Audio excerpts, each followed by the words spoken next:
motivated. Otherwise, if you don't plan, like I said, you plan to fail. Yeah. Okay? So you don't have that focus. So, and then the other thing as well, part of the preparation, they need to identify, can they do their business from home, or do they need to shop, or an office? So they need to identify these things, okay?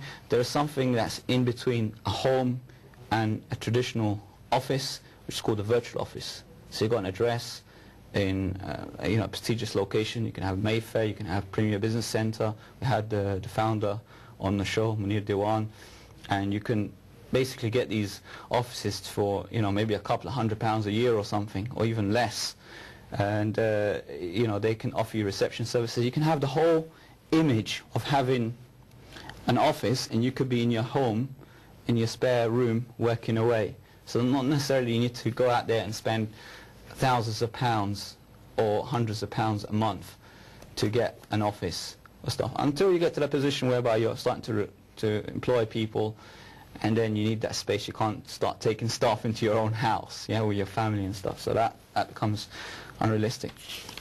So we just quickly jot along. I talked about break-even analysis as well, how many units you need to sell to cover the running costs. And then you need to, how long is it going to take you to break even? Now, I know a few exceptions. I know if yourself, when you've done iGrapher, you said that you've done it on a low budget. How long did it take you, to cover that little cost that you had in, the hosting? Well, honestly, did it take a few months, or did it just happen straight away from advertising? It took me a week or two just to prototype the idea, and then once it's been launched, it took just about a month to cover the hosting. Right, so that's excellent. Now, I've done a bit of research. I spoke to different businesses, startup businesses, and realistically, most of them actually take 2 years to break even, okay? Some of them do it in 12 months. Lastminute.com. Yeah. Lastminute.com, they took 2 years to break even. That means they're not losing money. So for 2 years, they were losing money every single day for 2 years. And then after 2 years, they're not making money and they're not losing money. Millions of pounds are flowing around, but they're just covering the costs after 2 years. And then they sold the business, and that's how they made their money, selling the business on. So be realistic, right? Say, okay, you're going to break even within 6 months. Now, if you do it like yourself, you do it in a month. I went into a ready-made business one time, and I made £449 in my first week. So effectively, I've more than broken even. I've made a profit in my first week. So sometimes that rule won't apply, okay? But realistically, in your plan, project it as 6 months, and obviously try to beat it, inshallah. You got a point, Ashraf? So you did the research, you found out it's ethical, you've got your plan. How do you get started? What do you do? Excellent question. Excellent question. Now, in the case of a ready-made business, okay, you're going to identify, like you did the market research and stuff, and you just go through their procedure, which is registering for them, getting their information, going through their training program. They've got a training program. So it's very straightforward, because they've already got a system. Now, for a conventional, traditional business like a shop, okay, you need to talk about the legal structure, which brings me to the point about Riaz. He asked the question about the legal structure of the company. Okay, you have something called a sole trader. Okay, sole trader can be in your own name. So you can call it Ashraf Hegab company. It could be a plumber, it could be a restaurant. They're usually a sole trader. Also, they're partners. They come in as partnerships. They have a partnership agreement. They say, right, okay, we're going to open a shop. I'm going to put £10,000. You're going to work from 9 to 9 every single day, laboring away, doing the cooking, cleaning, doing all the thing, and I would just buy the stock. So we'll agree between us, and we do a 50-50 split. That's a partnership. So we draft a partnership agreement, we'll take it to the bank, and we set up a partnership account. Very straightforward.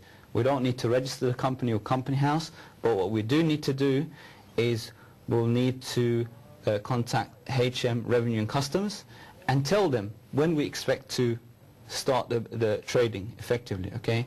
In the past, I'll just quickly add that point as well. In the past, you had 3 years, sorry, not 3 years, 3 months to inform the HM Revenue and Customs that you are trading, okay? Now they want it immediately. They want to know when do you expect to trade. They want you to fill the form. In fact, I brought the form with me as well, and you can basically declare that you're self-employed, and then they would work your self-assessment. They'll send you a self-assessment form within 12 months and say, right, okay, you need to tell us how much profit have you made from that. So that's basically a sole trader. Anyone could do that. A plumber, a shopkeeper, they could set it up in that structure. Limited companies is slightly different, where you are an employee of the company. The company is something separate. In a partnership or a sole trader, you are personally liable for anything that goes wrong in the shop. So if someone gets food poisoning, whatever, you'll get sued. You personally get sued. If you've got an asset like a house, they could potentially take your house away, sell it off, and pay that person for compensation. In a limited company, it doesn't work that way. Well, how does it work? Well, basically, you are directors. You're directors of the company, and the directors are employees of the company.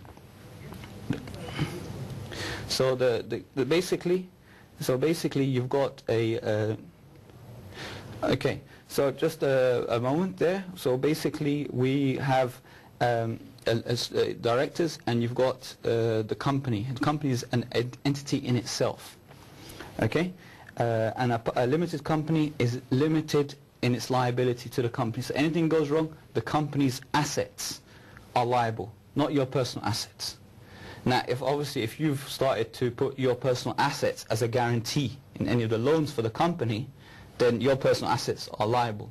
But if you don't do that, and the company is separate, and you keep it that way, then the company would be liable for that. Okay? It seems that it's advantageous to be a limited company. What is the cost of starting a limited company compared to a sole trader or a partnership? Okay.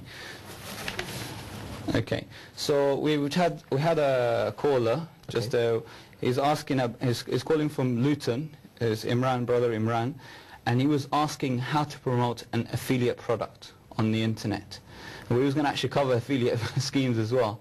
So we'll answer your question, brother Imran, slightly shortly. I'm just going to finish off with brother Riyaz's question. So a limited company, really I would recommend it to someone that's setting up an office or they're trading with business. So business to business, I would say to them, get a limited company or a PLC, because it's more professional. More people like to deal with company than an individual. But how do you get a limited company? What is the cost? What do you have to do? Well, a limited company and a PLC company, right? You need to be registered with Company House. Okay, that can cost you from, £20, £30 to £200 plus. Depends how the fees, or you would hire a solicitor or an accountant to do it for you. Okay, and there's lots of things similar to, you're registering for hosting. You would just find an appropriate company to do it for you, and you could just do it online. So it's very straightforward in that.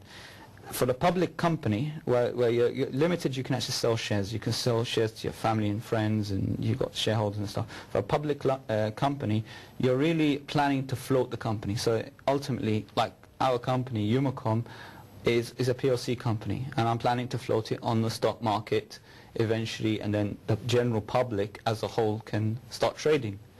In general, as well as the shares are available for the general public, like I mentioned in the start of the show, that we're offering shares, and some of the people were approaching and they're saying, right, okay, we want to sell off some of our personal assets and invest, and I don't want them to do that.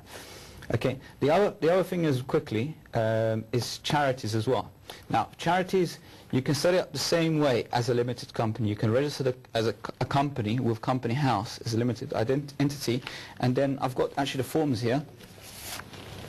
And you fill another form like that, which is from the Charity Commission. Now, what I would advise the viewers, if they want to go and set up a charity, is to call the Charity Commission first, tell them about their idea, how their charitable cause would benefit society as a whole, and they would tell them if they would approve it or not. So instead of them filling the form and then get rejected, they could just give them a call, and then they'll find out in that point. Are charities heavily regulated to make sure that you aren't, for example, taking in? Yeah. The Charity Commissioner, basically, you would have to file your accounts, you have to identify where the money is going to, it has to be legitimate. The trustees are not going to be having any personal benefit from the charities that are going out. It can't be like, I'm raising money and I'm giving it to you.